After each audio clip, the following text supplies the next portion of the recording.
Yeah, already started. Nischal, you can go ahead.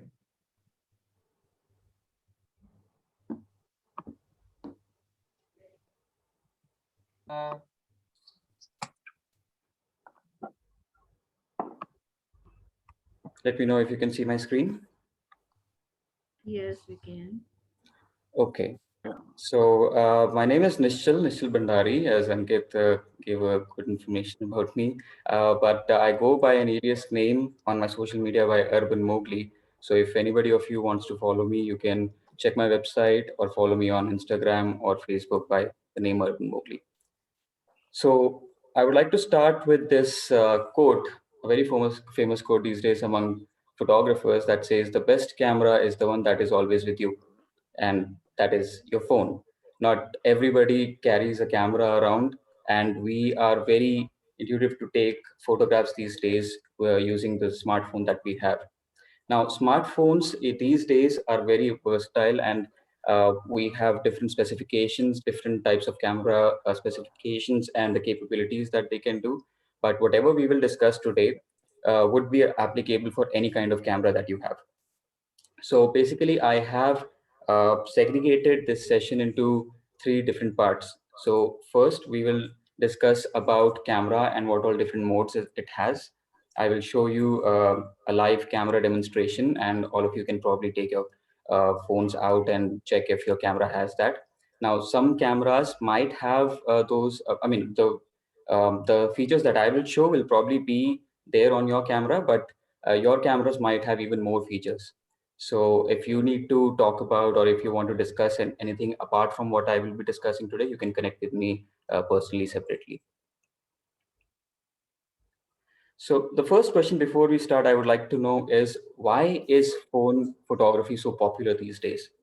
Anybody would like to answer? If you want, you can put it in the chat box, or I'm okay if you want to unmute and It's answer that. user friendly, easy to access. Perfect. Anybody else? Like, Thanks, Ritika. good features. Preset modes. Your phone is always Please. with you wherever you go. Perfect. With better cameras as well. Yes. That's right as well.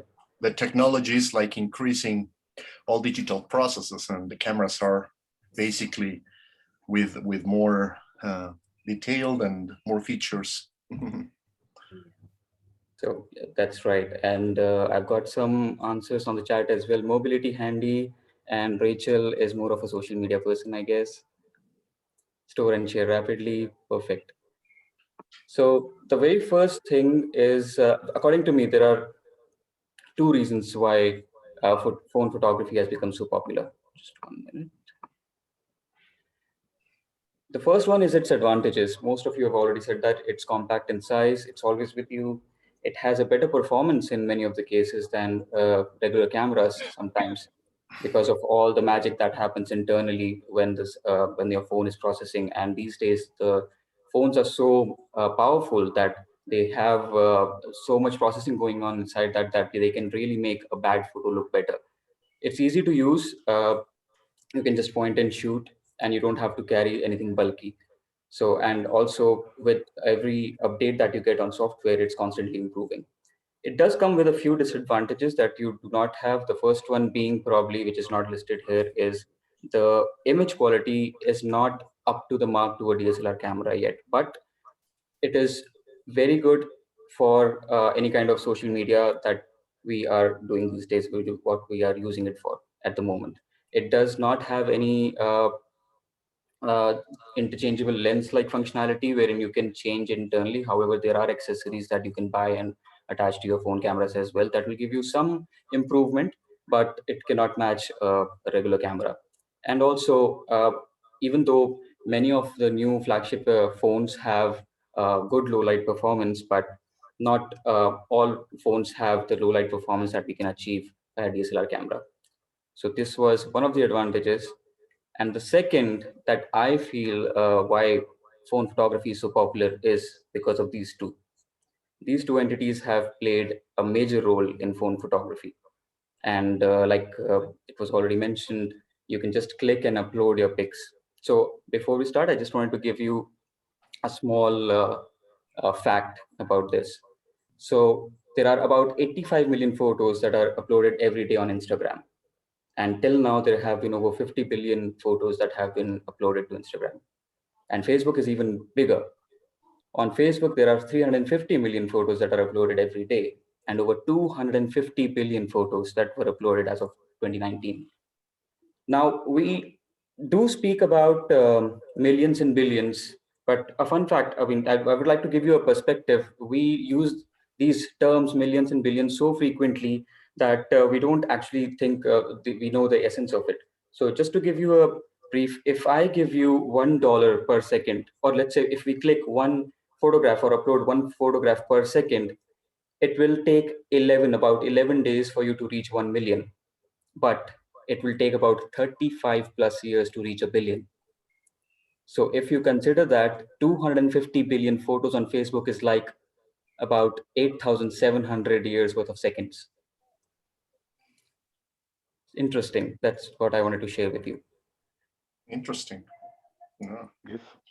Yeah. So the first thing that we would like to know is about your camera and how it functions. These are the different camera modes that I would be showing you. And after we know about the camera and the different modes that we can use on it, the second part of the session would be on what we call composition, on what makes a good photograph. I'll give you some tips and tricks on how to make a good photograph. And the last one, I know many of you are interested in, that is how to do editing. So we'll talk about basic editing that you can do on your phone itself, which are readily available to be uploaded to any social media. So you can probably take your phones out. I'll just share another screen with my camera app open.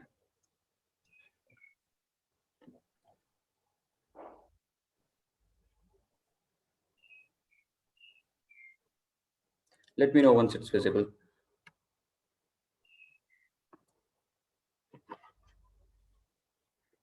Do you see my laptop right now? Yes. Yes. Just one moment.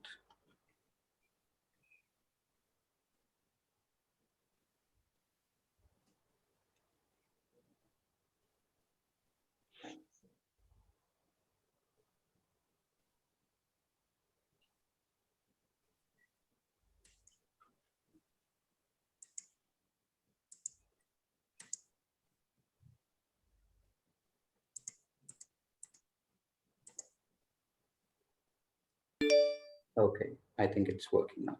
Yeah, we can see. Great. So if you check, this is the camera layout that we usually get.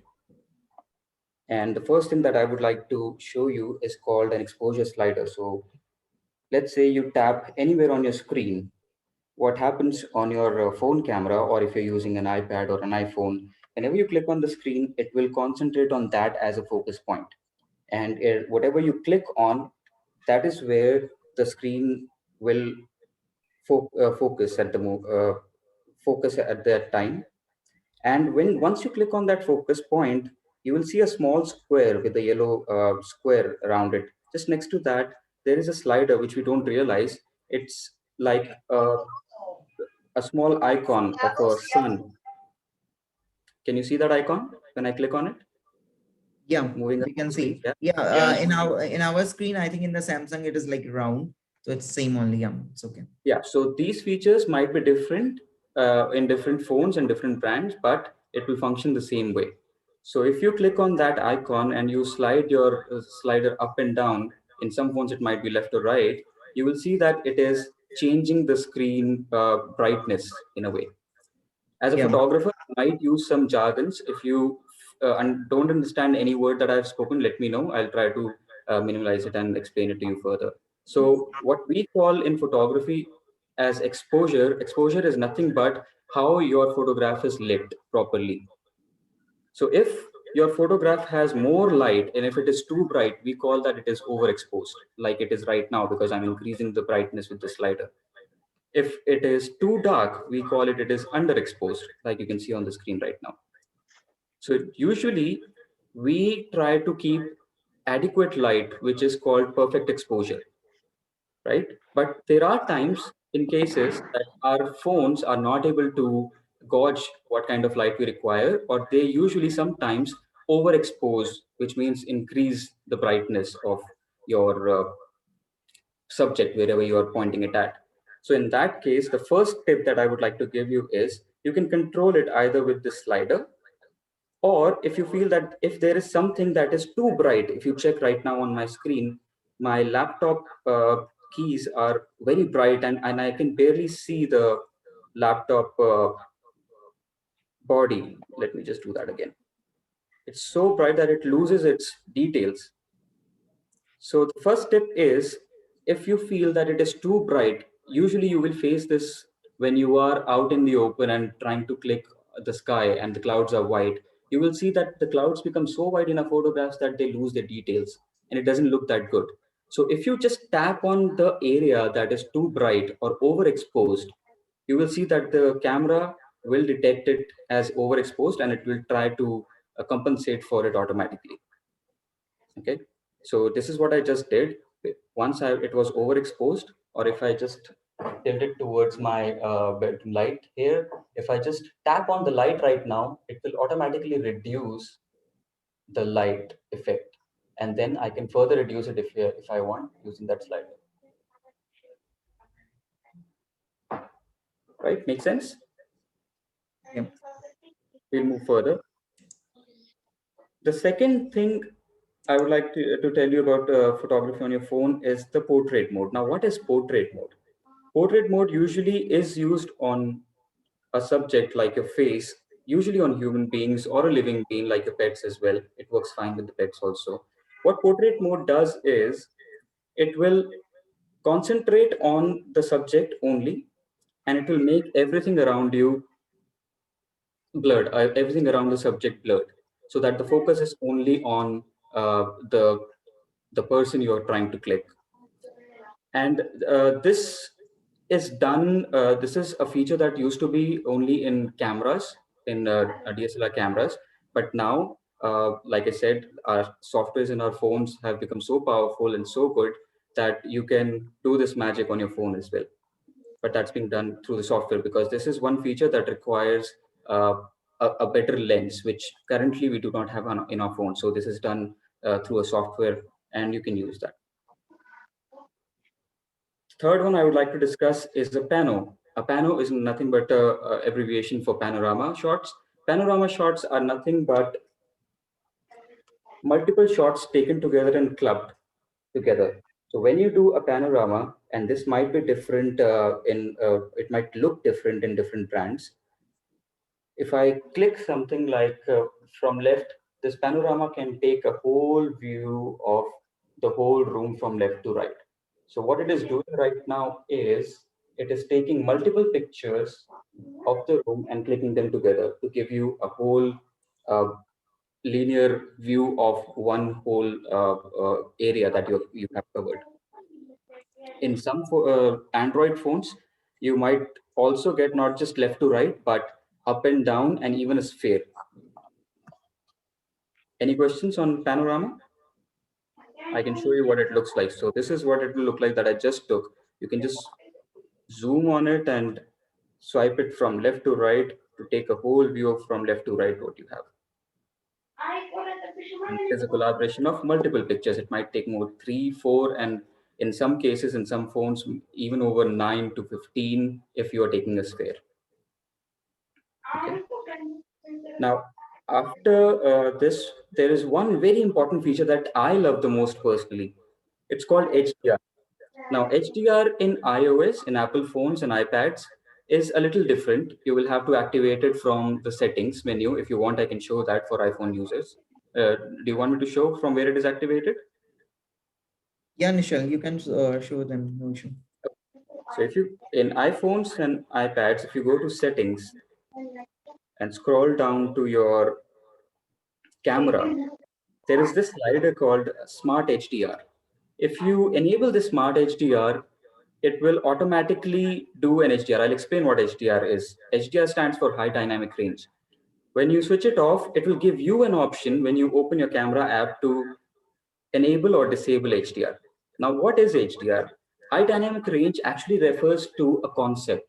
What your phone or your camera does in HDR is, let's say, for example, you are in a situation uh, outside or on a field where you are under a tree where there is shade and you're trying to click something outside which is very sunny and bright. So some parts of your photographs are very brightly lit, some parts have less light coming in, so in that case, you might not get the exact exposure that you want. Something that is under shade might be too dark, something that is out in the sun might be too bright. What HDR does is it takes multiple photographs, starting from 3 to 5, depending on what phone you use.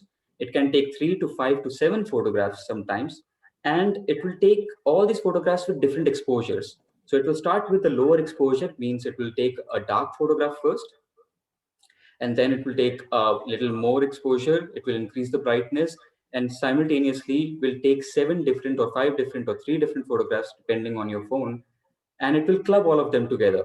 So what that will do is it will tone down what is very bright and it will enhance the light in the areas that is very dark, right? So HDR does that magic for you where it looks like everything is perfectly lit, even though it is not. This is one feature that is not automatically or readily available on DSLR cameras or professional cameras. And you can do it after you have clicked the photographs, but phones handle HDR pretty well compared to cameras. Any questions or can we move ahead? If anybody has any questions, they can ask in between also. I do see that I have something in the chat, Ankit. Can you just keep a note on that if any questions appear on the chat? Yeah, right now the questions are not there. It's compliments for your session, so it's okay. Thank you so much. Okay, the next, okay, I'll show you right from the top. The top, this is, if you see the screen, the topmost icon that I'm clicking right now is live photo. Now, this is available usually in iPhones. It is also available in some high-end Android phones these days. What this feature does is it will click a photograph and it will take a few 1 or 2 seconds before what you click the photo as well. So it looks like it's a small video of 2 seconds and then it will give you the still photo. HDR we have already discussed. The third icon is very common in any camera, be it be professional camera or Android or iPhone. It's called the timer. It's very self-explanatory. If you haven't used it, it is specifying the time. It will give you a countdown from 3 seconds or 10 seconds, whatever you choose. As soon as you hit the shutter button, this is called the shutter button, the main button that we click to click the photograph. So once you click that shutter button, it will count down if you've selected 3 seconds from 3 to 0 and then click a photograph. Now, this timer is actually very underrated in my opinion, because it is very useful in many things. Now, many of the cameras are in phones are not fast enough many a times. So as a tip, again, as a pro tip, whenever you click a photograph, you should wait. After you click the shutter button, you should wait for in that position for about a second, because many times your camera is processing the picture inside and it takes a while for that to be processed. If you move your camera during that time, your images can be blurry. So a good tip is, no matter what camera you have, whenever you press that shutter button, wait for a second or two before you move the camera from that position. Okay, and that's where this is very handy. You can keep the camera at a specific point and use the timer to time your photograph. And once the timer is up, the phone will take a very crisp photograph. This can also be used, which I do, for your selfies or group photographs if you want to take group photographs using the rear camera, because uh, the rear camera that you have is a better quality than the front camera usually in phones. Okay. The other thing before we go ahead is I would like to tell you, you need to understand what your camera offers, because these days you might have seen your phone might have 2 or 3 or 4 or even 5 lenses behind your device. Now, why is that? So to understand that, you need to understand that there are different specifications of each lens that is behind your camera. Okay. The main camera lens has the best picture quality, which means it is at 1x. If you see on the left hand side, the dial that I am moving right now, this is by default at 1x, which means it is using your main sensor. And the main sensor is the most high quality sensor that usually all the companies provide. As you move the sensor towards 2x, 3x, 4x, you will see that your image starts to zoom. Now, what I am recommending is you need to know how many lenses your camera has, your phone has, and what is the capability, optical capability, which means how many X's it can go physically inside the camera. So what I mean is if you zoom in till 2x, 3x, that is the capability of the lens that is behind you. So most of the iPhones, for example, go up to 2x or 3x, and most of the other phones optically go till 5x. Optically means it will physically move the lens inside your device. But after 5x, there are cameras that are providing up to 100 and 120x right now. But after 5 or after 10x, you will see that your picture quality will start to decrease. So my recommendation as a pro tip again would be to know your camera limits and stick to what your camera offers optically, be it be 2x, 3x, 5x, because once you start going beyond that zoom, it will start to decrease the image quality that you take. Now that was zooming part. The other side of it is the wide angle part. Most of the cameras now come with a wide angle, and the wide angle is pretty good. So if you go below 1x, it will give you a wider range of what you can cover. And we usually use this for landscape photography, wherein you have to cover, let's say, mountains and fields, a bigger, larger area. So if you do not have a wide angle lens, I showed you how to use a panorama, you can use that. So Nishal, if the range is like you are saying, not to go beyond 4 or 5, so why then the cameras like in the phone, why they are giving the range of 100? Then what is the use of that if the images are getting destroyed or something? Very good question, Ankit. So ideally, that is my personal pro tip that I'm saying that you cannot go beyond, you should not go beyond 5, 10x. But if you want to, you can. And the only reason brands are doing this is for marketing. It is nothing else but marketing. So if you see your Samsungs and Xiaomi's and whatnot will even have that printed behind the camera because that is a good marketing strategy for them. They can tell people that our cameras are so good that you can zoom in till 120x, but when you buy that camera and you try to use it, when you click a photograph at 100x and 120x, you can barely understand what that photograph is, right? So it's according to me, it's a marketing gimmick. So it will not be as so. Some high-end cameras I would like to mention do handle zooming when you go beyond 5x and 10x, whatever their optical capacity is. When you go beyond that, it is called digital zoom. So many cameras do process digital zooms pretty well, but that too to a limit, 15x max, 15 to 20x max. Above 20x, you will start seeing that your pictures will be grainy, you will not be able to understand what's there. If you see the screen right now, if you look closely, it is not as crisp at 5x also because the optical limit of this is probably 2x. You will start seeing that there are small grains on your picture. If you want to avoid that, I would suggest you stick to the optical capacity of your camera. Any other questions? Yeah, thank you so much, Nishal, for that. Yeah. Okay, the next icon that you see on your right is for the flash. Again, you might have used it, and we are very excited to use it at low light conditions. But as a photographer, this is something that we don't recommend. Also, why we don't recommend is a whole different subject altogether. And I suppose the hosts of this event are planning to uh, take a whole to create an event, series of events every week. If you want to understand that, I would love if you can join that event. I'll be taking that weekly on a weekly basis.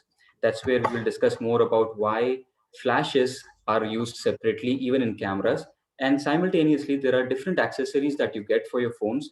Rather than using the camera flash that you have on your phone, use an external light. use a light from your window, use a light from probably outside from the sun, or ask your friend to give light from a different direction, even if it is using a flashlight or a camera light. But do not use a flash directly from your phone, because it comes as very harsh. It makes, if you're especially clicking human beings, it makes your skin go pale. It looks pretty white, which we subconsciously don't realize, but it actually looks better if you click a photograph in a natural light. Okay. Next feature that I would like to tell you is related to this shutter button that I told you about. This circular button that we click to take the picture actually has another feature to it. If you, in most of the cameras, if you just press and hold it, if you heard that sound, it actually clicked 12 photographs together. It might be different in some older phones where you will have to press it and slide that button towards the left or right or up and down to click multiple photographs together. It is called the burst mode. What is burst mode used for? And what it does is, when you hold and click, when you click and hold that button for a number of seconds, your phone continuously takes pictures rapidly. So within a second, I was able to just take about 12 to 15 photographs. Now, how this helps is, when, let's say, for example, it helps in actually capturing motion, which means, let's say you are at a sports event, or you are at a kid's dance party, and you want to capture your kids. Many a times you would have seen that the way our camera phones work, our phone cameras work, when you try to click something and you go back and look at the picture, the subject or the person, the kid, would have moved, and the picture will come blurry. What this burst mode does for you is that if you are at a sports event, you just click and hold it, and it will take multiple pictures rapidly. And then out of those pictures, you can choose later which of those you want to keep and delete the remaining. So it helps usually when there is a situation where your subject is moving. Is that clear? Yeah. Yeah. Okay. So that was about the camera on your phone. I'll just get back to our presentation. While I do that, if there are any other questions, Ankit, can you read them out, please? No, the question is not there. Only the Rachel told that, yeah, she's also using the burst mode when taking the photos of lightning. Oh, perfect. Yes, that's a very good example, because capturing lightning is the hardest thing for a photographer, and burst mode helps a lot.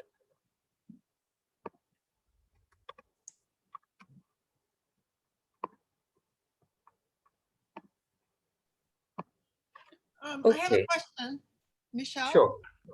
So on Thank that, you. Diane, it's Diane. So on that button where the burst mode, if you slide it to the left, it'll take a number of rapid pictures. But as I'm doing this, I noticed if I take it to the right, it'll actually start a video without me having to hold. Is that a common thing, or?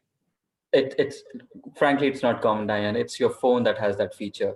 Not Okay. all phones will have that feature. So it's good that you discovered that, because that will probably serve as a quick access for you, because it is sometimes very difficult to just switch modes from photo to video when you instantly need it. So now that you figured it out, you know instantly Great. if you need a video, what you need to do. Great, thank you. You're welcome. So with that, we have our know your camera. We covered exposure slider. I'm just doing a checklist. Portrait mode. Okay, night mode. Now, many of the current phones come with a night mode specifically. So I know Samsung's and some Chinese brands like Xiaomi and Huawei and all of these phones now have night mode. So what night mode does is quite similar to HDR. And I personally sometimes, when there was no night mode in my phones, have used HDR for the same purpose. So what night mode does is the same. It will what different it does from HDR is, first, it will take multiple pictures, but it will also increase the sensitivity of your sensor. When it increases the sensitivity, you might experience that night mode has a little grain that we were talking about before on your pictures. So when you are in a very dark lit condition, and night mode is getting better and better with the flagship phones. So if you use it, it will take multiple photographs and it will try to increase the sensitivity and take as much light as it can in to create a good photo with a better light. The problem with night mode is that because it is taking so many pictures simultaneously to process inside, you will have to probably keep your phone steady for about 5 to 10 seconds. And in some old phones, it was up to 30 seconds in previous night modes. So that's what, when you have to keep it very steady, we as human beings are not that steady, quite frankly. Our hands are not that steady. And that's why you will find that your photographs will turn blurry. So that's when I would prefer HDR more than the night mode, because HDR also enhances the light capability of your camera and clubs multiple pictures to give you one shot which has better light. So Nishal, which phone you recommend for the night mode? Either Samsung or Apple? Quite frankly, at the moment, all flagships are very good. So if you are willing to shed more than $1,000, which they are charging these days, which is absurd in my opinion, as people might have a different opinion, but they are quite good. All of them are now quite good with night mode. So there is less grain, they capture more light, and there are other factors that come in as well. That's why I'm mentioning flagship again and again, because when you buy a flagship phone, the quality of the sensor also matters, the size of the sensor also matters, the way it processes your pictures matters, the way it is able to handle, because it has a powerful processing unit inside, how fast it can do all, those magic that it does inside in the software matters. So any, be it be Samsung or iPhone, if you go any flagship, all of them are now good enough to take low light photographs that you can share easily on social media. Okay. Yeah. Thank you so much. So we have covered panorama, burst mode, HDR, and flash.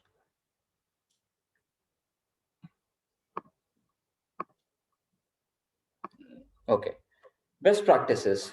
I might have covered a few of them. It's just another checklist for me. So we'll go one by one. Tap for auto exposure. That's the auto exposure slider that I told you and how it focuses when you click on the screen. Use exposure slider for silhouettes. If you don't know what is silhouettes, I'll give you an example in coming slides, and I'll tell you how the exposure slider helps in silhouettes. Know your zoom. Again, that's related to the lenses and how many lenses and the capability of the lenses that you have on your phone. Burst mode for action shots, we discussed about that.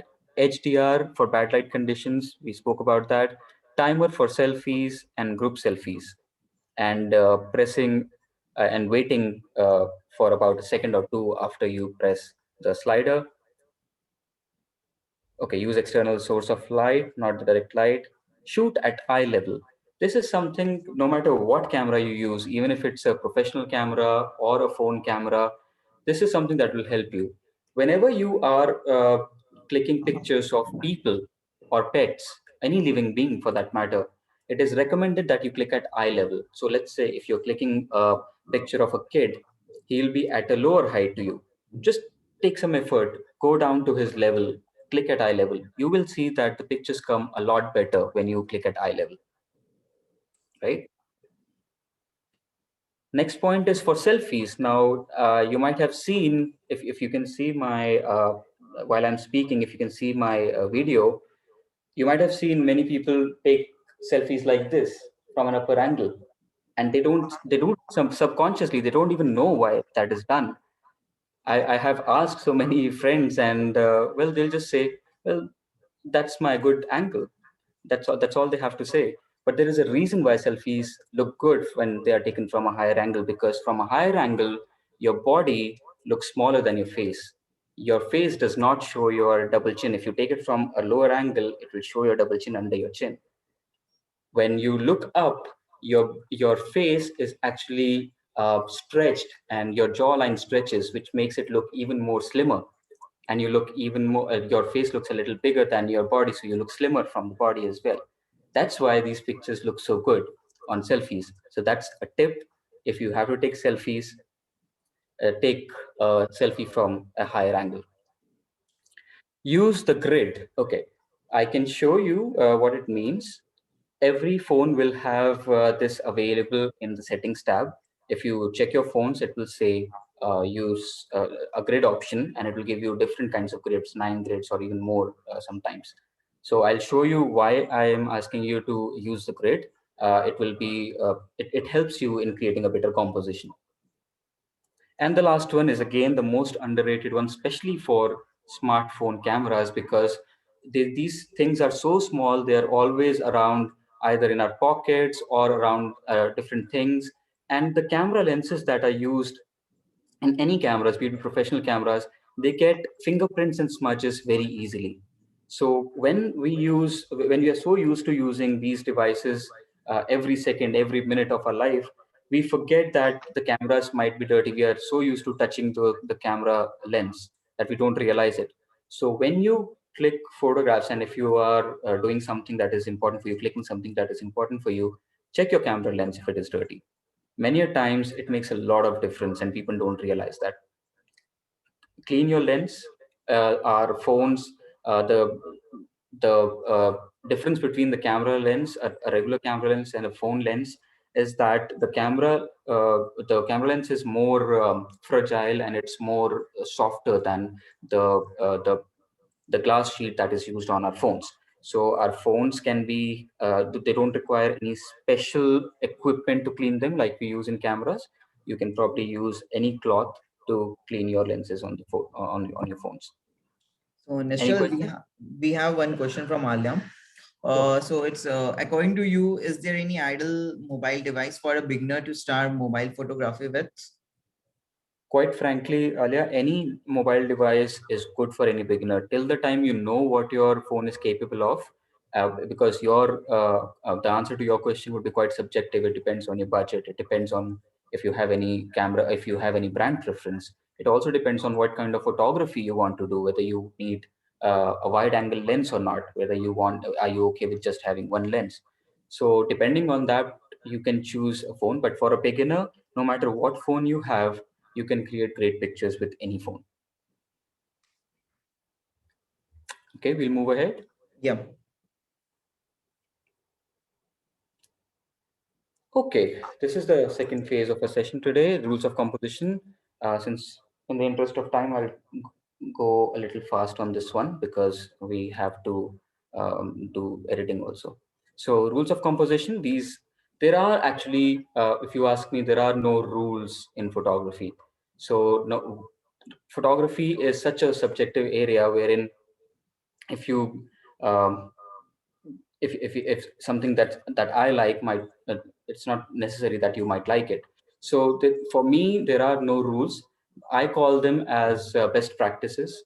So these are some best practices, but rules as per books, and these will apply to any kind of photography that you do. If you start applying these, your photographs will come out better than ever for sure. So the first rule of composition is the rule of thirds. Now, what is a rule of third? This is where the grid that I was talking about previously comes into picture. This grid is available in all phones, be it be professional, all cameras, be it be on phone or a professional camera. So when you enable this grid, before you click a picture, you will see something like this, a grid with two horizontal, two vertical lines and 9 boxes. Now, what the rule of third states is that whenever you're clicking a photograph, if you place your subject on any of these intersection points that I'm marking on the screen right now, your photographs will come better. You should not put your subject right in the middle. If you put it on any of these points, it will come better. I'll show you an example. Like, for example, this is a rule of third. The subject, the person, is right on the intersection points on the right. Okay. And this photograph is also an example of silhouette.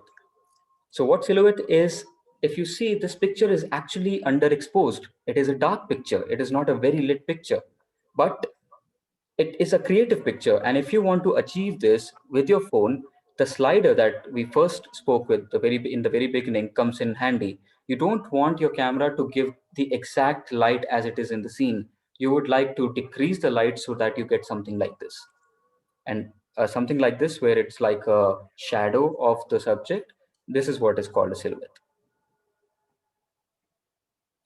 Another example of the rule of third is this one where the subject is on the left. Now, there is another pro tip that I would like to tell you.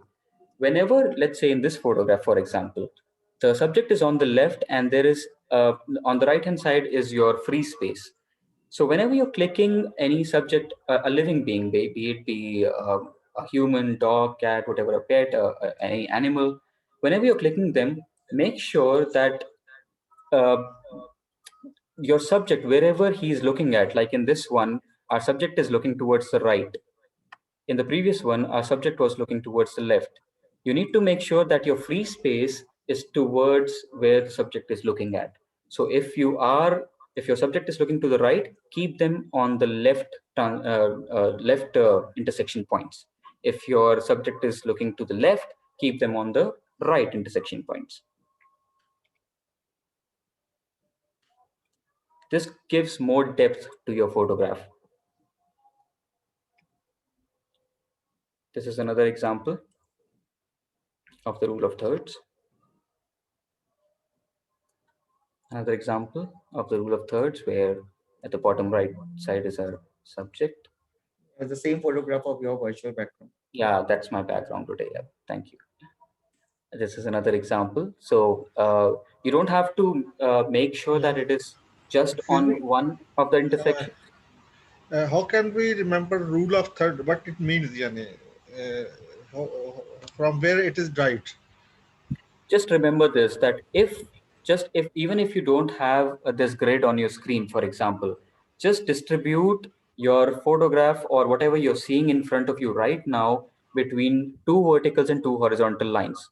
Wherever these points meet, that's what I have given the dots here. Keep your subject there. That is the rule of third. Yeah, this is Any of these 4 points. So I'll share my screen again where I was showing you my camera, right? So whenever you point a camera, it will show you this grid. Let me see if I can show you on the screen itself. Can you see my other screen now? No, Nischal, that's coming the same one. I think you have to stop this and maybe that other one. Yeah, maybe.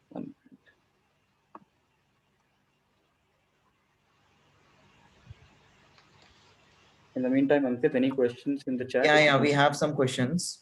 The Priya has asked the picture click using a lot of newer Chinese devices. Wait a minute. Chinese device look fake and filtered. Do you suggest some particular settings for those? For that, Priya, you will have to define what you mean by fake and filtered, because for Chinese, that's a very good photo and that's why they're clicking like that.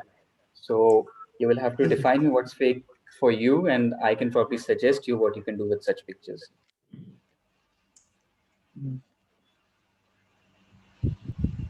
I think from the Esther, she's saying going back to the burst mode for those using the iPhone 11 series, you press the shutter button and drag it towards the square displaying the last image you shot. So she is just saying that where it will come, maybe. But like I said, it might be different for older phones. You Hmm. will have to know your phone to make it better. Now, if you see the screen, it does show the grid. And this is the grid I was talking about. So even before you click the photograph, I'm on the right side of the grid right now on the intersection points. So even before you click the photograph, you can have this enabled. And then you can just make sure that your subject is on any of these points that you can see on the screen. Is it visible? Yeah. Yeah. Yeah, Yeah. you just have to yeah, we can see. explore your camera settings a little, and it will show you definitely that where the script is. Nishal, we have one more question from Sure. Raj. Is megapixel of camera plays a major role? Different cameras with the same MPs give the same quality of the pictures. Very good question, Raj. Because for a lot of years, these cameras and our phones have been, I would say, using it as a marketing gimmick, because resolution is nothing but the size of the photograph that your camera can click. So what we see on the screen right now, maybe be it be a laptop screen or a phone screen, is not even more than 2 to 3 megapixels. Megapixels is like, thousands. So a 5 megapixel is good enough size of a photograph to share it on social media or even print. If you want to print a regular A4 size, 5 megapixel is good enough. Above 5 pixel, the reason our professional cameras give you around 20, 24 megapixel is because you are enabled to print billboards. If you have to print a big photograph that is has to be put on billboards or across a whole building, that is what it will enable you. So megapixel does not matter, especially in phones. What matters is how that photograph is processed. If you see, for a whole lot these years, the best camera phones were iPhones and from Google Pixel phones. Both of these phones were using only 12 megapixel, whereas other Chinese phones and other Samsungs had 50, 108, even 108 megapixel density. So uh, megapixel does not matter, but now the way these companies are using it to process your photographs after you have clicked it, in that case they might use it as a as how many megapixels they have, so that they can compress it and make it look better. But for us, it actually does not matter. There is a lot more things that you should consider before buying a camera or a phone camera to check. Megapixel should be the least one. Okay. Thank you so much, Nischal, for that. Any other question, Ankit? No. Okay.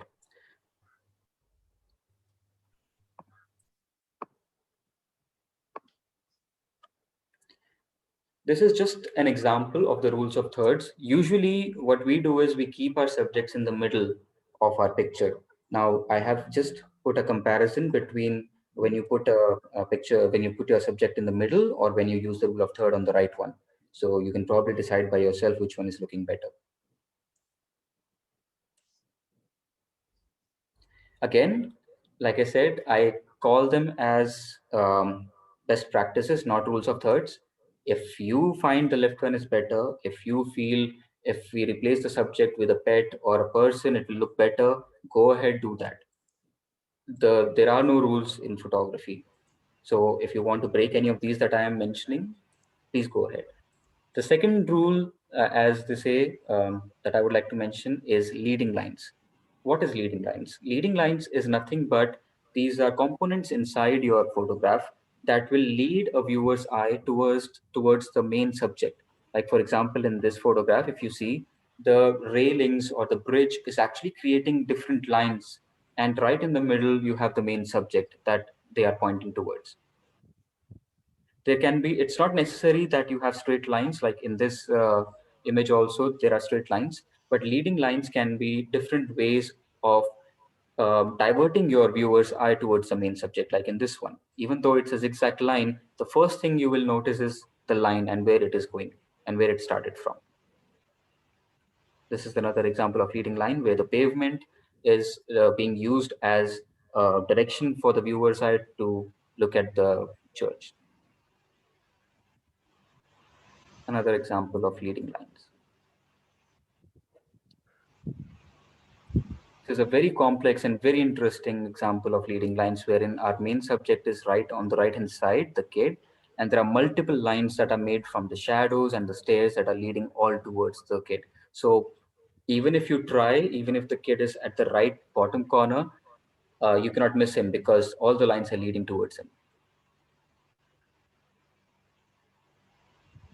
Another example of leading lines and how that makes an appealing photograph. This is really beautiful. The next one, thank you, Ankit, for the after leading lines is symmetry. So you might find places that are perfectly symmetrical, like this photograph. This includes reflections, this includes monuments, this can include a person because by default our faces are usually symmetrical. So symmetry is another rule that you can apply. And when you are talking about symmetry, the rule of thirds will not apply here. Everything will be in between, but it still looks flawless. These are some examples of symmetry.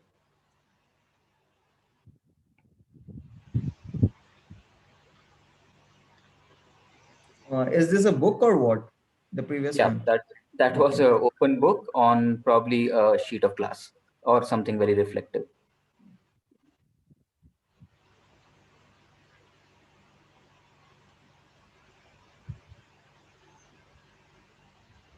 Now, symmetry can be anywhere. This might not be perfectly symmetrical, but the components fall very similar to a symmetrical photograph.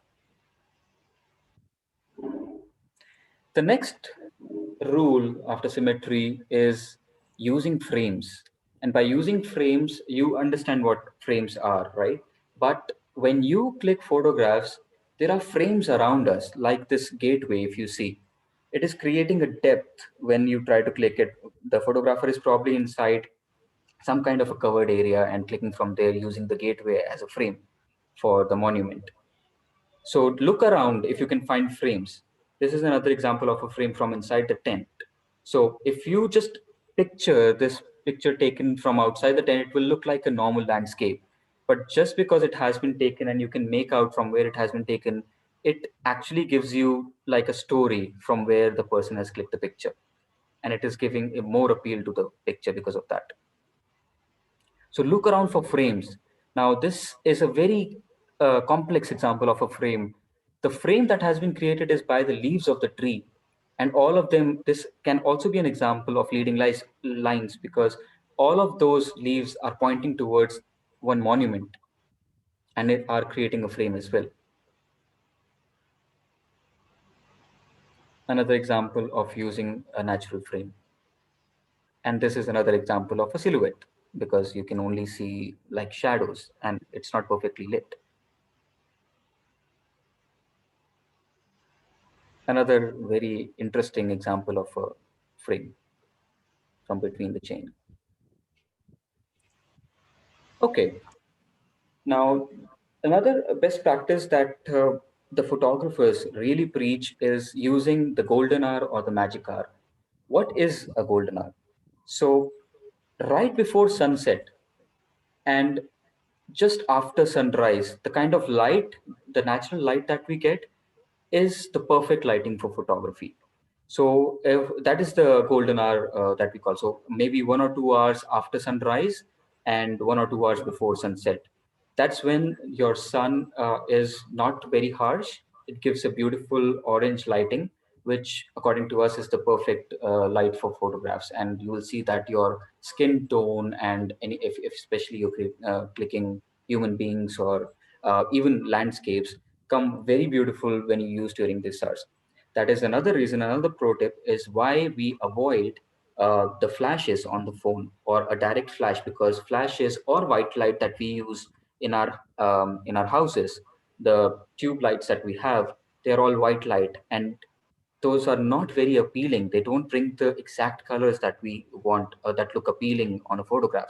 So a yellow light, if you have um, a yellow lamp at home, or if you can use an external yellow light, if you click that rather than using a white light, you will see the difference in the colors it generates. And usually a yellow light is considered as a better light for photography. Okay, cropping. This is something that we do very extensively, but there are rules to cropping, especially when you are cropping people and their photographs. Maybe a solo photograph or in a group. So what you need to consider is if you see the cropping that is there on your screen right now is not the perfect way to crop. Okay, so the rule of cropping is you should not cut a person's joints. If you see here, the first one, this is around the feet that you're cutting the joints. This is around the knees that you're cutting the joint. Then the wrists in this one, the elbows again, and face or the neck. So this is what you need to avoid. Do not crop from the joints because it looks like as if you have chopped off that limb from the person. Apart, if you have to crop, then you need to follow something like this, wherein you are not cropping from the joints. If you see, we are not cropping any joints in any of them. And the result is it. So while cropping, you might be, if it is necessary, although it's not recommended, if you want, you can cut a little of the head space And you will see this in most of the movies. If you see movies and you pay closer attention, many times the heads are a little chopped off, but that does not matter to our eye. But if you chop it off from the bottom, if the chin is gone, it will look weird. So this is the best practice for cropping your pictures. This is like the cheat sheet. And the rule is, if it bends, don't crop it. So all the red lines that you see on the model are where you should not crop. All the green lines are where you can crop. Fair enough? Can we move ahead? Yes. Yeah, Nishal, you can. So that was the best practices for mobile photography. Now we'll move to mobile editing. I'll just stop this share. I'll just open Snapseed on my other device. You all can open Snapseed as well, and we can probably try whatever I'll show you on the screen together. Any questions till then while I'm opening this?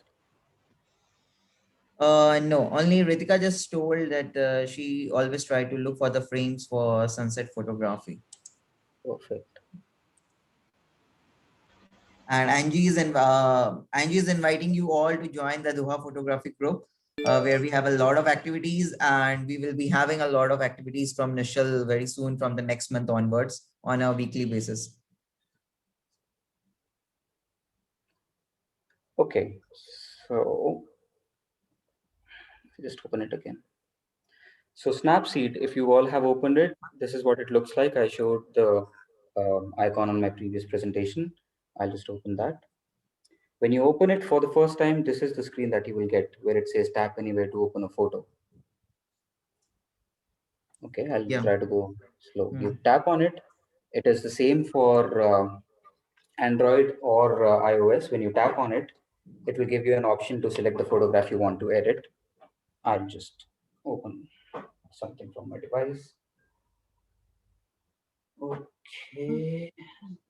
Okay, let's start with this. So this is a picture that I took for a photo shoot. This is completely raw at the moment. This app is owned by Google, and for people who understand different formats that you get from your camera as well, these days even your phone cameras can have raw formats. So this handles raw format also.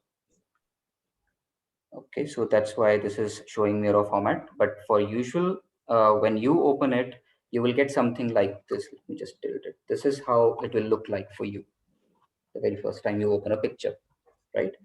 So by default, when you open this app and you open a picture in this app, at the bottom, you will have different templates, which means this app is good enough where it will show you that the app will do everything for you. You don't have to manually do anything.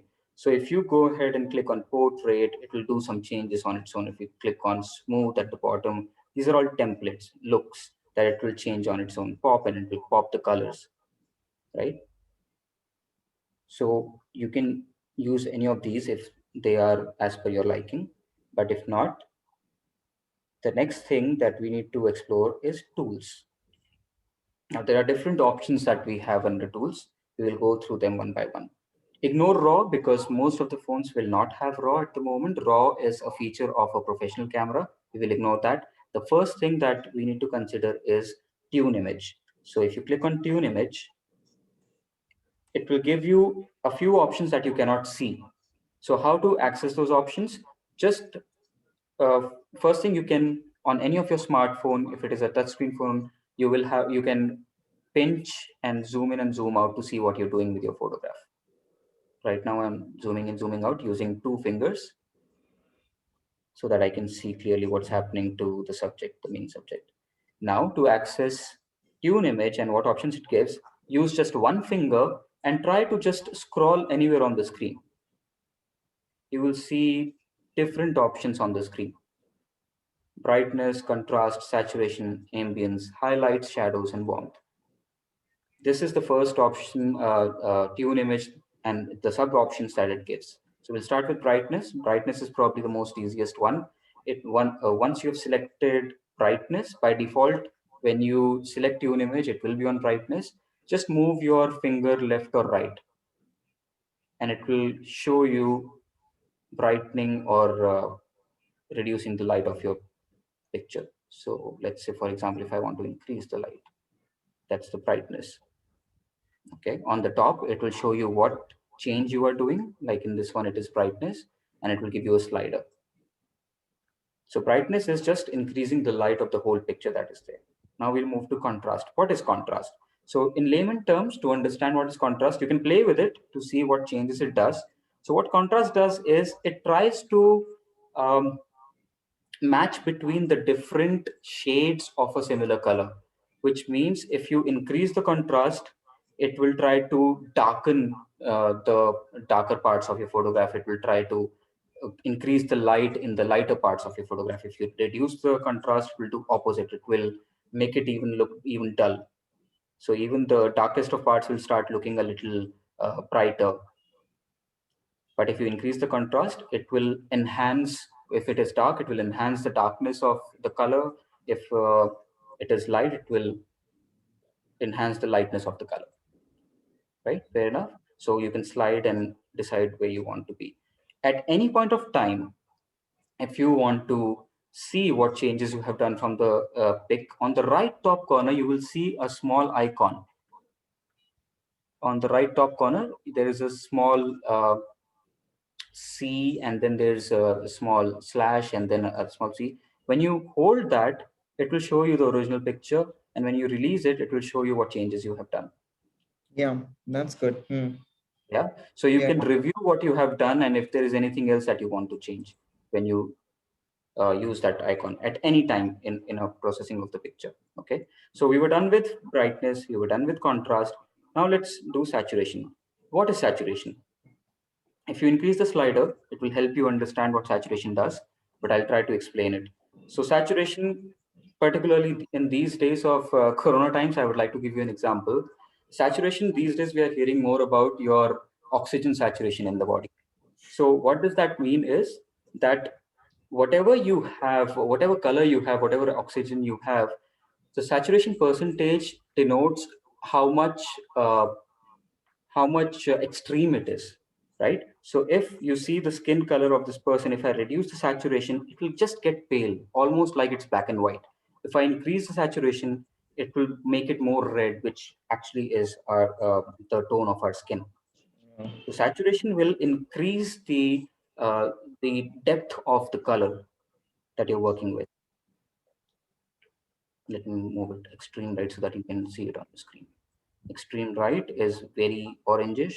Extreme left is almost black and white because it has removed all the saturation. Okay.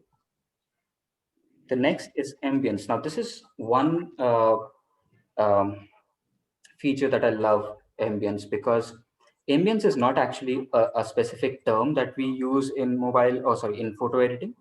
Ambience is just available in this app. And what it does is same as HDR, even though we have a separate HDR function in this app also, I'll show you that.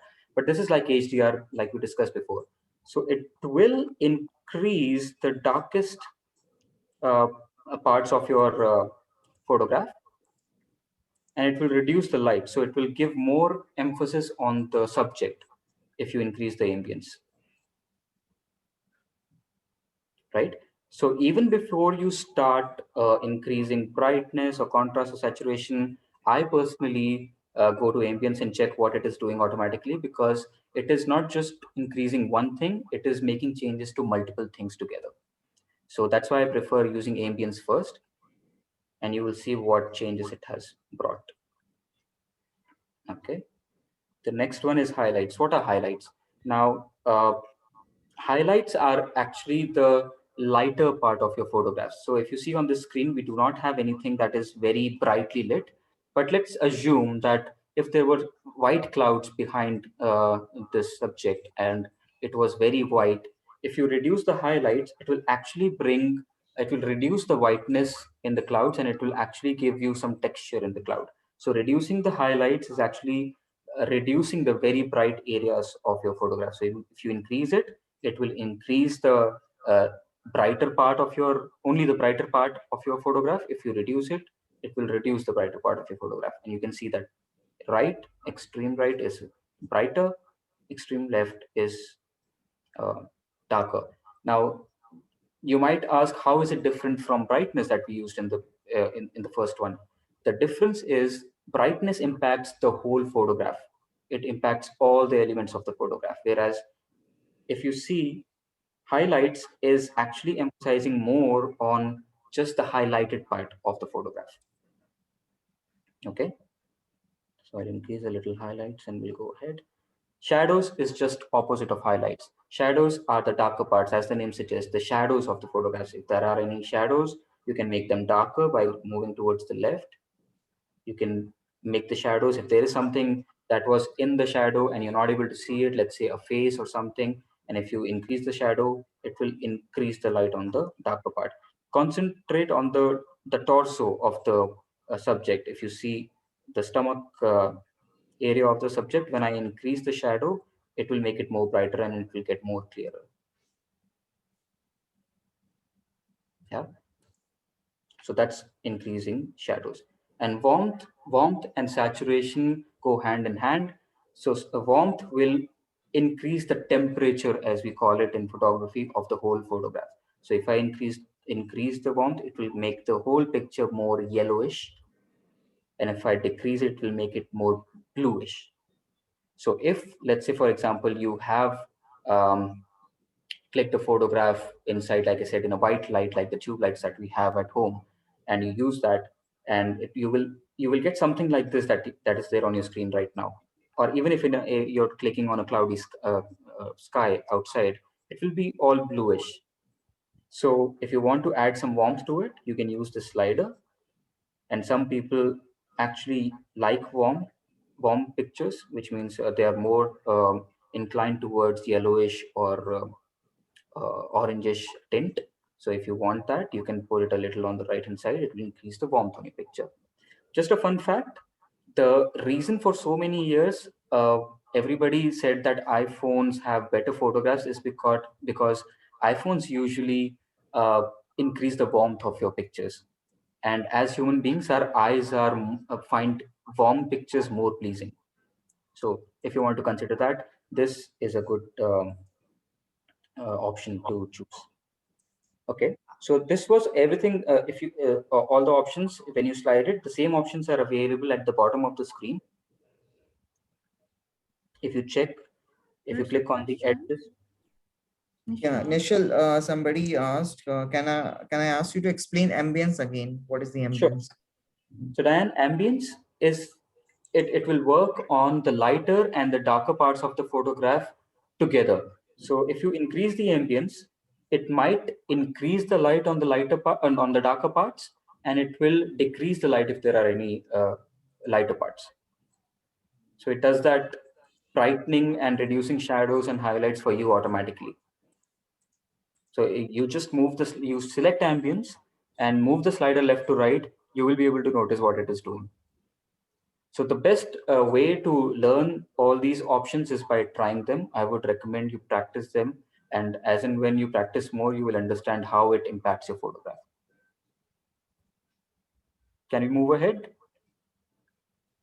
Yeah. Yeah, sure. Okay, on the screen, tune image, this was the adjust bar that you can either access left or right, sorry, up and down, or you can click on the adjust icon at bottom left in somewhere in the middle, or you also have another option to auto adjust, wherein the app decides what is the best for this photograph.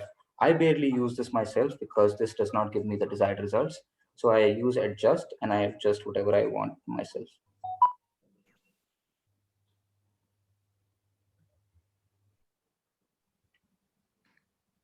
Okay.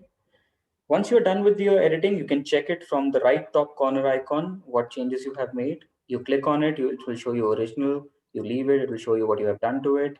And then on the right bottom corner, I'm not sure if you can see it on the screen. Can you? Okay. On the right bottom corner, there is a tick mark. Once you're done with these changes, you can put the tick mark and it will save those changes. Okay. Nischal, there's a question from Yeah. Arturo. So do you consider Snapseed as the best app for editing? At the moment, I This is the app that is giving me all the options that I require, Arturo. So I prefer Snapseed. I'm not saying this is probably the best app, but I am happy to see that it is backed up by Google. So it is quality app. It gives me options to even work with pictures that I click from my camera on my phone itself directly, which most of the apps don't do. So this is something that I use. But for image manipulation, for color manipulation, Adobe Lightroom Lite is available for phones as well, which is also good. But both of them have their own advantages and disadvantages. So when you once you start using it, you will know. This app, the reason I have chosen this app for today is because the user interface is very easy. It is very easy for you to understand what the app is doing and get your photograph edited. Okay, we'll move to the next option under tools again is Thank you. details. You're welcome. Under details, you have only two options, structure and sharpening. If you move your slider left and right, you will see that if you move it towards the left, it makes your photograph, uh, it makes your subject, whatever is there in the photograph, more smoother. Let's say, for example, the texture of the skin. If I move it to the right, it will start showing more blemishes, more uh, texture of the skin. If you move it towards the left, it will give it to you more smoother. So depending on what you need, how much you need it, if you are clicking a person, you want to make the skin more smoother, you can move the structure to the left, and it will make the skin smooth. To the right, it will enhance the structure, the sharpening of whatever is on your photograph. It's not just for skin tones. If you see the gravel or on the floor, if you increase it, it will actually show as if you can make out the intensity of the gravel itself. If you move it to the left, they kind of disappear. So it's making the image more smoother, overall image. And there's no other explanation. It's the same with sharpening as well. But if I go into technical details, sharpening actually concentrates. You cannot go lower on sharpening. You can always go up on sharpening. So both of them do the same thing, but sharpening actually picks small pixels and enhances them on their sharpening. Both of them in layman terms actually do the same thing. That's why they are together, put together. Okay. So there are multiple options. As a beginner, what I would recommend is you use tune image, you use details, forget about curves for now, because curves is something it's a pro app, it's a pro feature of this app.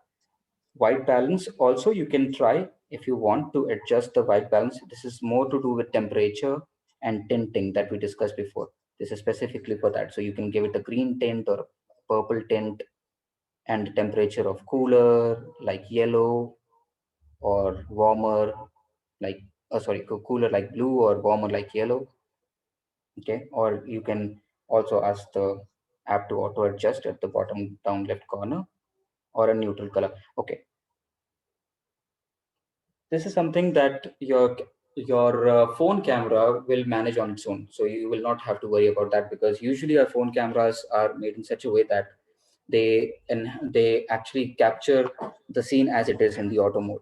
So the light tinting is what you might consider a little, but otherwise the white balance is usually good enough to be used in a phone camera. The next one is crop, which is self-explanatory. These days, we use Instagram for usually sharing our photographs.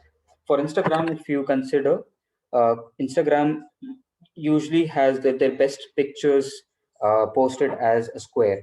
So what crop does for you is it gives you different formats. Like for example, whatever dimensions you have clicked the picture in, or a square if you want to use it for Instagram, or a white screen if you're using it for any other format. So these are just different ways of cropping. Or when you click on the leftmost free, you are free to do it yourself of whatever you want, depending on you might want to post on Facebook or any other social media platform, or even if you want to print it on a paper. Okay, this option also, the crop option also gives you an option to rotate your picture. So I'll just show you that. crop and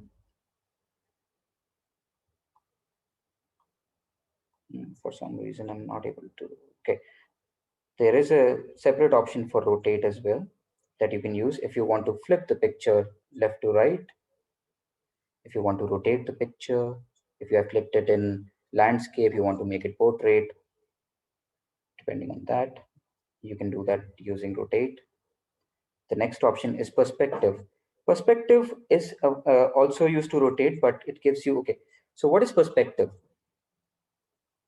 Perspective is like, for example, if you are at an event and you are capturing something from a side and you want to straighten the photograph for any way. So if you check here, once you click on perspective, it gives you the tilt option. You can tilt it. This is rotate. The previous one was just 90-degree, but in this you can manage how much you want to rotate the picture. If you see, the other option is tilt, wherein you can tilt left to right, up and down, if that is something that you want to do with your picture. Okay, freely also you can, from different sides, you can manipulate the picture and how you want to move the perspective. That was perspective. Okay, forget about expand for now. That is also barely used. We don't use it much. Let's go to selective. This is one of the very interesting features of Snapseed. So what this selective does is, let's say in a photograph you want to make changes only to like in this picture, only to the skin tone. So you just click selective, you click on the button below that's add, and you click on anywhere on the skin. It will give you and you can choose. If you click if you just hold your finger on the screen and rotate it across, it will give you an option wherever you want to what color you want to pick, and then you can manipulate only that color. So let's say you want to manipulate his skin tone, you click it and leave it to that, and it will give you a few options. Now when you move your finger up and down, you slide it up and down, so it gives you 4 options: brightness, contrast, saturation, and structure. We have discussed that already, so you can play with it, and if you see, it will manipulate only that color that you have selected. So if I have selected his skin, it is manipulating right now only his skin. You can slide it. This is brightness. You can slide it and change the contrast of the skin. You can change the saturation of how pale or how red you want it to be. And the structure, if you wanted to make it more smooth or you want to see more details in the skin, right? You can, this is for one color. Now you can add as many selective colors as you want. Maybe you want to improve his texture of of the cutting that he's wearing, whatever he's wearing. So you can separately manipulate the structure of what he's wearing and the brightness and contrast to that color. One more interesting thing is, let's say, for example, you want to make changes. I'm going back to the skin point that we created. If you go back to the skin point, it will give you an option. If you click on it, it will give you an option to copy and paste it. If you want to paste it on something else, you can copy and go and click somewhere else. It will give the same effect to that space where you click it. Another good option is, once you have that point selected, use your 2 fingers to pinch in and pinch out.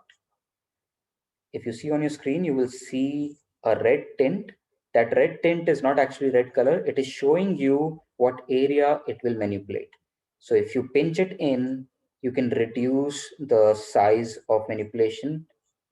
If you want only the manipulation to be in this area, you can do that. Now, if I make any changes, it will only impact his face.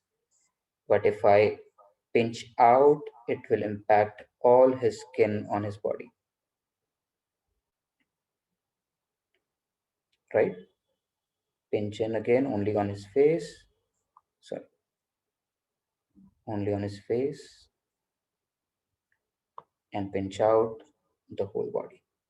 Is that clear? Any questions? You can you can see the changes you have done using again the slider or the icon on the top right hand. And once you are happy with the changes you have done, click on the right tick on the bottom right. Okay. The next one that I want to show you is healing.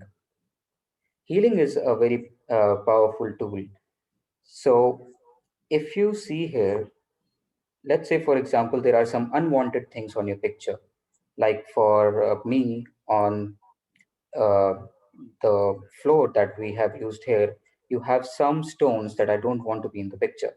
Now, what healing does is it will fix those small abbreviations, small irregularities that you have in the picture. If you want to, let's say, for example, there is this small black dot that I want to fix that I don't like.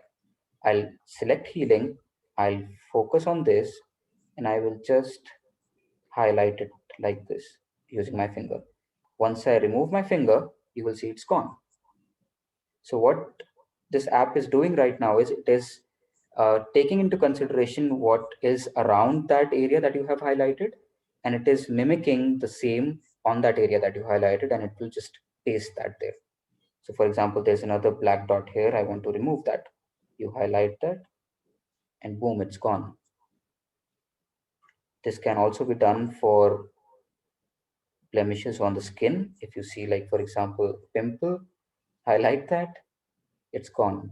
I'm not sure if you can see that. So I'll highlight that, it's gone. I'll highlight that, it's gone. Just to give you what it does, just another example, I'll try to remove something that is quite prominent, and his lips are gone. You can undo that using the two icons below, undo or redo. So that's what healing does. Nischal, Okay, we have one question from Rachel. sure. For her, it is only showing the B. You seems to have more options. So maybe you are using a upgraded version, or it's come with the free version, all the options. So this app is free. All options will be there. You will be able to see more options when you slide your finger up and down. Just put it on your screen, hold it there, and slide it up and down. You will see more options. Yeah, it's getting. Yeah, she is getting now. Yeah, Perfect. yeah. Okay. So that was healing. We'll move ahead. Any other questions? No, we don't have any other questions. And right now also we have now 8:30. So you can see where Yeah. are you placed. Yeah. We will go a little faster and I'll wrap up quickly. So there's just one or two more options that I wanted to see. Rest all you can try yourself and you will be able to see what it does to your photograph. The other option is HDR scape, and this is nothing but the HDR that we spoke about. So it gives you four options once you click on HDR scape. You can again use your slider to see uh, how much strength you want to make. This is a different kind of, some people like using HDR, some people do not like using HDR because it looks quite animated when you increase a lot of HDR on your pictures. So some people like to do that. So you can just uh, also slide and check how much strength you want to give to that filter, how much HDR, and if you want to make any changes to that brightness and saturation again. Okay.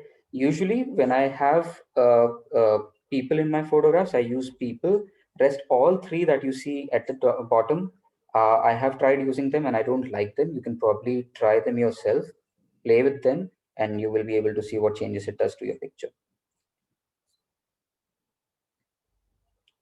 Okay. Rest all, okay, there's just one more. Vignette, I would like to specify this. So vignette is something that gives you a visual concentration on the main subject or the middle of the picture. So if you click on vignette, vignette usually is, we in photography, we used to get it as a feature of a lens. So if you go right on vignette, you will see that the corners of the photograph are going whiter. If you go towards the left, they'll go darker. This gives a different kind of appeal to the picture. Vignetting is usually in circles. In some phones, they have a separate option for vignetting, which also gives you to go oval or square in shape. But usually, vignette is referred to as a circle around your main subject, a darker circle, or a lighter circle. So you can control that using this. This is usually used when you do portrait photography, which means you keep clicking people. Okay.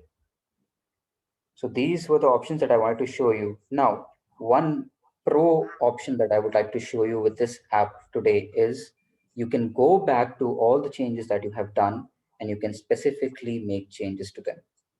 I'll show you on the right top corner, there are three icons. The very first icon says undo, revert, or view edits. You click on view edits and it will show you all that you have done to this picture.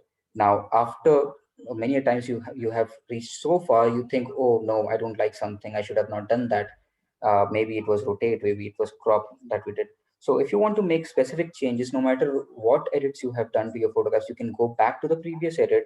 You want to bring back, like for example, in healing, if I click on healing, it will give me options to just delete this layer, whatever we did with healing, or I can make changes to further changes, like if I have to make any other healing, anything that I want to do with that, or I can just delete that layer. It will bring back those black dots that I told you about, if you see on the left hand side, right?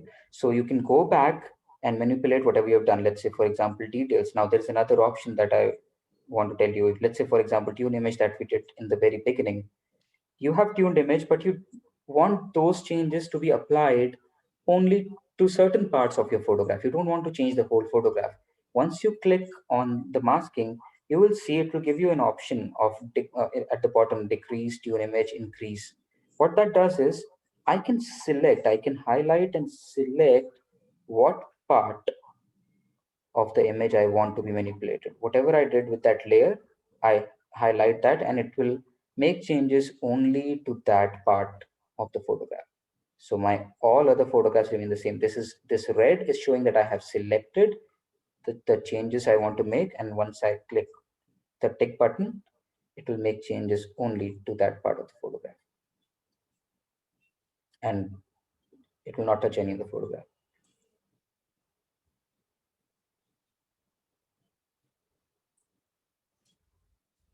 Okay, with tune image, you can go back and make the changes if you want to make any changes like before.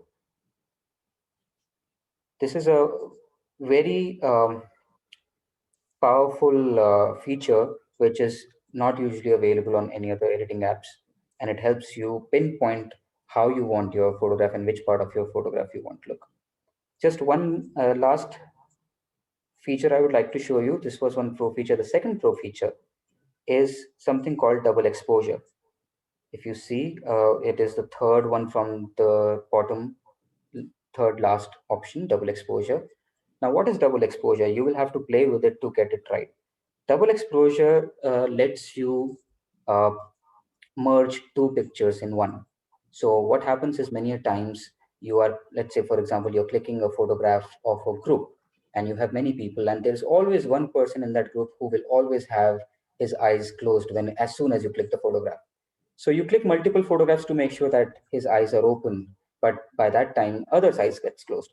So what this double exposure helps you to do is it helps you merge those photographs. To merge, I will show you. So let's say I'll take a second picture. Okay, I'll take a picture from, uh, this picture is from a food photographer in Doha, Wakmi. I'll just use this picture as an example for now.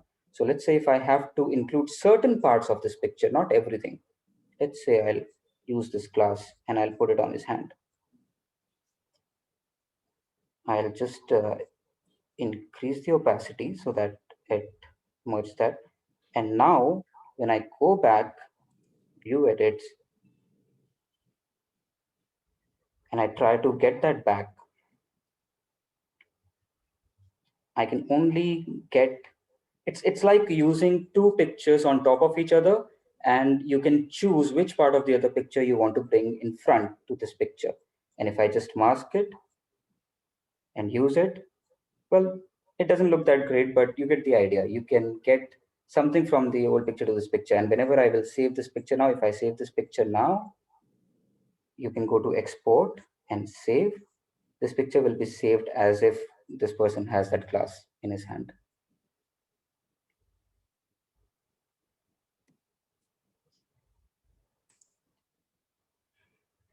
Any questions?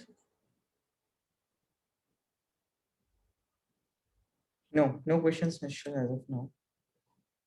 If you want any kind of suggestions or any further details on any of these features, you can reach out to me separately. We will also conduct separate sessions, detailed sessions on mobile editing. So you can probably attend that as well. So So I would that's like to, yeah, I would like to now hand over to Angie so she can just tell. Angie.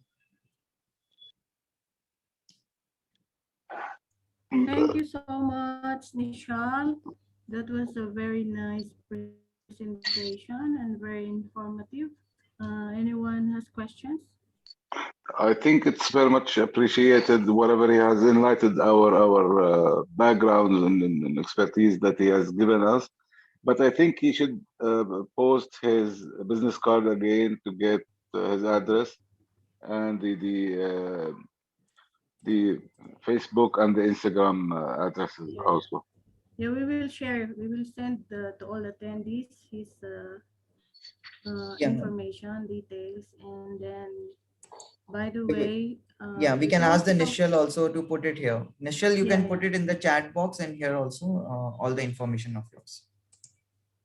Very much By the appreciated. way, we the Doha Photography Group is posting events, the photo contest. I am suggesting to Nishal that we will have the levitation photography, and also we can have the silhouettes, how to take photos, silhouettes. And as mentioned, we will do this event on a weekly basis. Is that right, Ankit? Yeah, And so it will be a kind of a workshop where you will be learning from the beginner. So it will be on a weekly basis. So you can attend one class, second class, third class, like a thing. So you can sign up for all those events that will be in Doha Photography Group, as well as will be hosted by Doha Indian Cultural Group also. So both yes, of them will be hosting it together, and we will be sharing all the information in the Internations and in our group. So you all are welcome to join in over the Zoom, because those will be more on not the mobile photography, that will be more in depth of the photography, how you take the photos and the images from the camera, what kind of camera you should buy, and all those things it will be teach in those class. Am I correct, Nishal? It will be there that's right. like that. Yeah. That's Ankit, just the question is okay. Like, I just wanted to check with you. Like, it would be all the Zoom sessions, or we would be having some practical sessions as well. Right now it will be Zoom, but if yes, Okay. the as per the regulations, if we are allowed to have the physical sessions, we will do it, because right now in the Qatar only 5 people are allowed Yeah, as a yeah, vaccinated people. So we yeah. want more and more people to join for the physical session. So of course, Agree. once everything is open, we will definitely have the physical session also. Cool, cool. Thank you. Yeah. Ankit, can you allow me to share my screen? Just make me the host again. I would like to share Yeah, just hold on. my. I will just make it. I just got disconnected by mistake. Yes, Nischal. So I have made you the co-host, so you can just share your this one business card or this.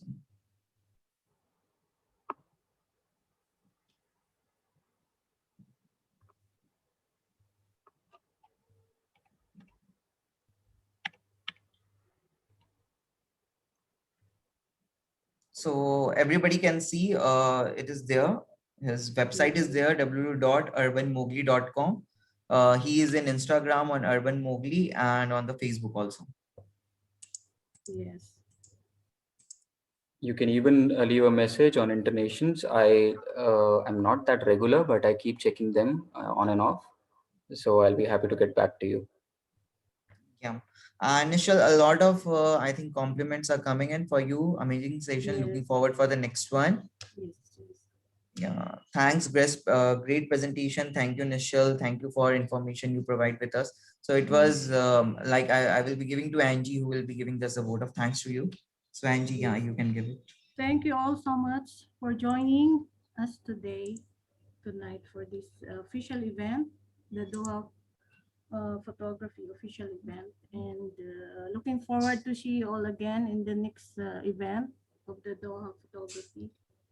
And thank you, Nishal, for the very nice and informative presentation.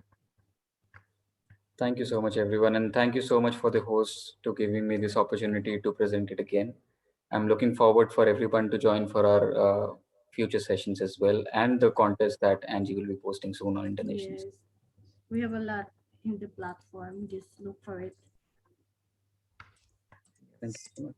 So if Thank you once again. Yeah, thank you so no much more once again. questions, then we can. If you have any questions or if you want, you can give the feedback directly by unmuting yourself also.